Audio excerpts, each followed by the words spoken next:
Bismillahirrahmanirrahim. Jangan lupa subscribe ya. Hari demi hari, waktu demi waktu berjalan. Umur kita terbatas dan semua terhitung hisabnya di sisi Allah Subhanahu wa taala. Umur kita sejak kita dilahirkan sampai akan meninggal dunia sudah semua ditentukan oleh Allah Subhanahu wa taala. Di antaranya rezeki. Malah rezeki itu salah satu rahasia Allah Subhanahu wa taala. Dan Allah Subhanahu wa taala sendiri yang mengaturkan rezeki manusia. Bukan hanya rezeki manusia, bahkan seluruh makhluk Allah di muka bumi. Wa ma min dabbatin fil ardi illa 'ala Allahi rizquha. Setiap makhluk yang berjalan di muka bumi, Allah Subhanahu wa taala yang mengaturkan rezekinya. Walaupun rezeki kita sudah ditentukan oleh Allah, tapi sebagaimana kata Amirul Mukminin Umar bin Al-Khattab radhiyallahu anhu, "Inna as-samaa'a la tumtiru dhahaba." Ketahuilah langit itu tidak akan menurunkan hujan emas.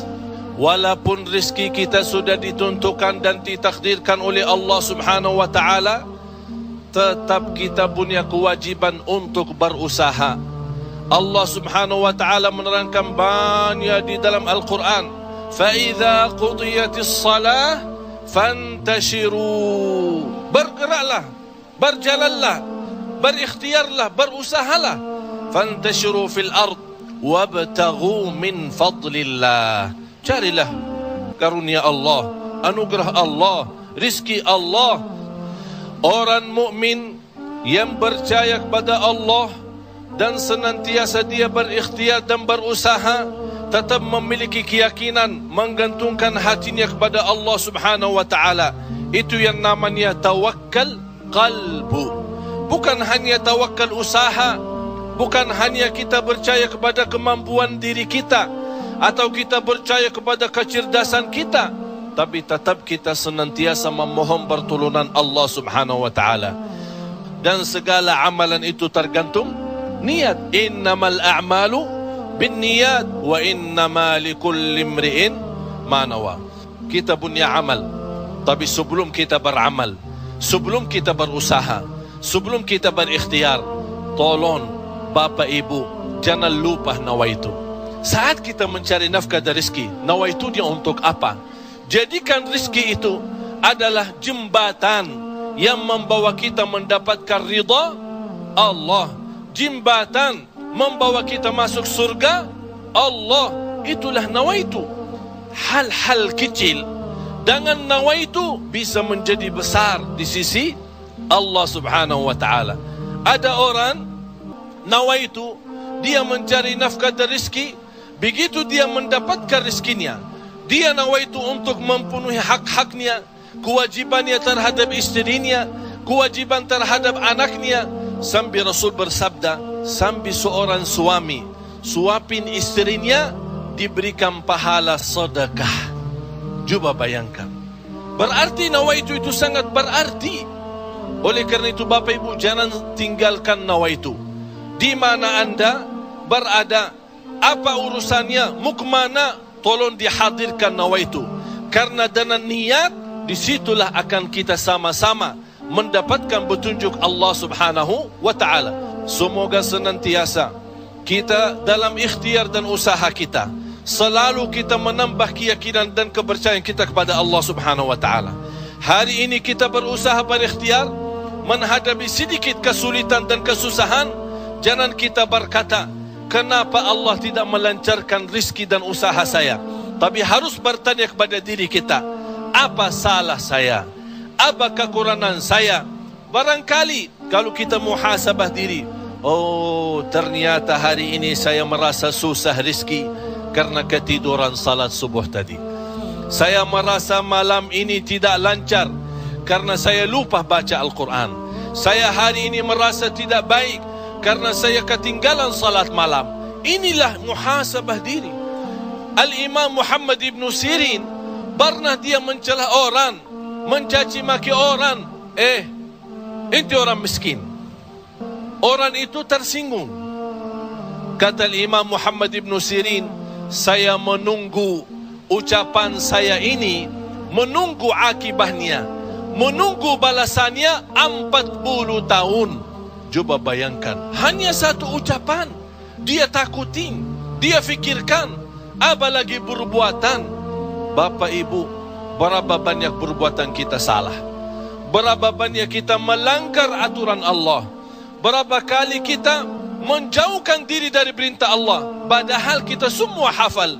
Wa may yattaqillaha yaj'al lahu makhraja. Barang siapa yang takwa kepada Allah, akan Allah jaminkan diberikan jalan keluar dari segala kesusahan, dari segala kesempitan. Berarti kalau kita berdoa, kita berikhtiar, kita berusaha, tapi masih kita menghadapi kesusahan dan kesulitan, pasti ada sesuatu yang tertinggal. Salah satu amalan di samping ikhtiar dan usaha kita adalah zikrullah, terutama istighfar. Karena termasuk istighfar adalah salah satu kunci mendatangkan rezeki. Sebaik istighfar itu sepanjang waktu, pagi, siang, sore, malam, naik motor, jalan kaki, naik bis, mau kemana-mana, tidak keberatan kita membasahi lidah dengan istighfar. Malah ada seorang sahabat Rasulullah sallallahu alaihi wasallam, ya Rasulullah, berikan kepada aku amalan yang menjaminkan aku masuk surga. Rasul menjawab, la yazalu lisanuka ratban min zikrillah. Basahi lidahmu dengan zikir kepada Allah. Kunci rizki Bapak Ibu adalah zikrullah. Kunci rizki zikrullah, di antaranya istighfar. Allah subhanahu wa ta'ala menjaminkan dalam Al-Quran di surat Nuh, faqultu astaghfiru rabbakum innahu kana ghaffara. Apa manfaatnya istighfar? Yursilis samaa alaikum midrara wa yumdidukum bi amwalin wa banin wa yaj'al lakum jannatin wa yaj'al lakum anhara. Dengan istighfar terjamin keturunan. Dengan istighfar kemudahan rezeki. Dengan istighfar kelancaran usaha. Dengan istighfar kesembuhan dari penyakit. Dengan istighfar banyak kemudahan dan kemuliaan yang kita dapat. Kalau memang ingin ditambah rezeki kita, kalau belum sempat haji, kita ingin berhaji. Kalau kita sudah haji, ingin Allah menambah kita bisa haji lagi. La in syakartum lazim. Jadilah hamba yang bersyukur, karena nikmat Allah memang Bapak Ibu tidak bisa terhitung. Nikmat Allah begitu banyak di setiap waktu dan setiap saat, lahir dan batin. Wa in ta'uddu ni'matallahi la tuhsuha. Oleh karena itu, jangan anda menjadi orang-orang yang mengkufri nikmat, tapi jadilah senantiasa mensyukuri nikmat. InsyaAllah dengan syukuri nikmat dan sabar menghadapi ujian dan cobaan, kita bisa menjadi hamba yang diridai Allah. Kalau Allah sudah ridha kepada kita, InsyaAllah segala amal ibadah kita akan diterima, dan segala usaha dan ikhtiar kita akan dipermudahkan oleh Allah subhanahu wa ta'ala. Bapak Ibu, yang terakhir, tidak boleh kita lupa doa. Rasul kita sallallahu alaihi wasallam selalu berdoa kepada Allah subhanahu wa ta'ala. Padahal dia Rasul, terjamin pertolongan Allah. Senjata orang mukmin adalah doa, dan pintu langit bisa dibuka dengan doa, dan doa itu kapan saja dan bisa sampai kepada Allah tanpa waktu dan tanpa batas. Selama kita masih berdoa kepada Allah, selama masih kita memohon kepada Allah, Allah akan senantiasa mendengar doa kita.